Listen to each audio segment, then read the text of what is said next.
दो भाई थे, प्रेम पूर्वक श्रवण करिए। एक भगवान का खूब भजन कीर्तन वंदन करता था, नित्य प्रतिदिन सत्संग श्रवण करने जाता था। और जो दूसरा भाई था वो भगवान को नहीं मानता था। वह शराब मदिरा आदि का पान करता था, वैश्या वृत्ति करता था और बड़ा खुशहाल था। और जो भाई प्रतिदिन भजन कीर्तन वंदन करता था, सत्संग श्रवण करता था, वो बड़ा दुखित रहता था। रोज जाता सत्संग श्रवण करने, प्रतिदिन जाता था। एक समय जब वह सत्संग श्रवण करके अपने घर वापस लौट रहा था तो उसके पैरों में एक लोहे की कील चुभ जाती। वह फिर भी अपने घर आता, प्रेम पूर्वक घर पे रहता। अब जैसे वह घर आता तो वो सुनता है कि जो मेरा भाई है, जो भगवान को नहीं मानता, उसको आज स्वर्ण के घड़ा मिल गया है। तुमने मुझे क्यों छोड़ दिया? क्योंकि तुम मुझे धोखा दे रही थी। तुम्हें कैसे पता चला? मैंने तुम्हारे जियो और एयरटेल वाले नंबर का पिछले महीने का सारा कॉल रिकॉर्ड निकाल लिया था और मुझे सब पता चल गया कि तुम किस किस से बात। उसको आज स्वर्ण के घड़ा मिल गया है। जो दुख उसको लोहे की कील से में नहीं मिले थे, उससे दोगुना दुख उसे शब्द को सुनकर हुआ कि मैं भगवान का प्रतिदिन सत्संग श्रवण करने जाता हूँ तो हमें यह दुख मिला।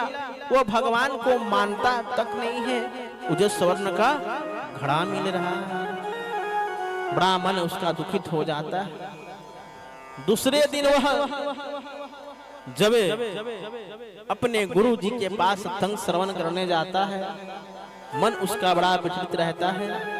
वो अपने गुरु जी से यह प्रश्न करता है, गुरु जी मन बड़ा विचलित है, मैं आपसे एक प्रश्न करना चाहता हूं। गुरु जी से वो प्रश्न करता है, कहता है मेरा एक भाई है जो भगवान को मानता नहीं, भजन कीर्तन वंदन छोड़िए, वो नाम तक नहीं लेता, मंदिर नहीं जाता, वो वैश्यावृत्ति मदिरा आदि का पान करता है, वो बड़ा खुशहाल है। मैं जब आपकी कल सत्संग कथा से श्रवण करके वापस घर लौट रहे थे तो मेरे पैरों में लोहे की कील चुभ गई और उसी दिन उसे स्वर्ण का घड़ा मिल गया।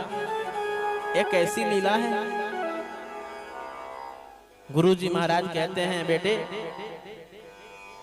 जिस दिन तुम्हारे भाई को स्वर्ण का घड़ा मिला, उस दिन तुम्हारे भाई को किसी राज्य की गद्दी मिलने वाला था, परंतु उसने भक्ति छोड़कर वैश्यावृत्ति प्रारंभ कर दिया और मांस मदिरा का पान करने लगा। उन्होंने भजन कीर्तन सत्संग को त्याग कर दिया, इसलिए राज की गद्दी न मिलकर स्वर्ण का एक घड़ा ही मिला। और जिस दिन तुम्हारे पैरों में लोहे की कील चुभ गया, उस दिन तुम्हारा मृत्यु होने वाला था, परंतु तुमने प्रतिदिन भजन कीर्तन वंदन किया, प्रभु का नाम भजा, इसीलिए तुम्हारा मृत्यु एक लोहे के कील में परिवर्तन हो गया। बोलिए नारायण भगवान की जय। तो भगवान किसी के साथ गलत नहीं करते, वो अन्याय नहीं करते। आज आपके पास दुख आन पड़ी हो, आप भगवान को ताना दे रहे हो कि मैं आपका भजन कीर्तन वंदन नहीं करूंगा, आपने मेरे साथ ऐसा किया, उस दुख को, उस बुरे स्थिति को आप बुरा न समझो, हो सके उससे बड़ा दुख आने वाला हो, परंतु भगवान का भजन कीर्तन करने से छोटे रूप में परिवर्तन हो जाए। इसीलिए कभी हमें भगवान को ताना नहीं देना चाहिए, कोसना नहीं चाहिए।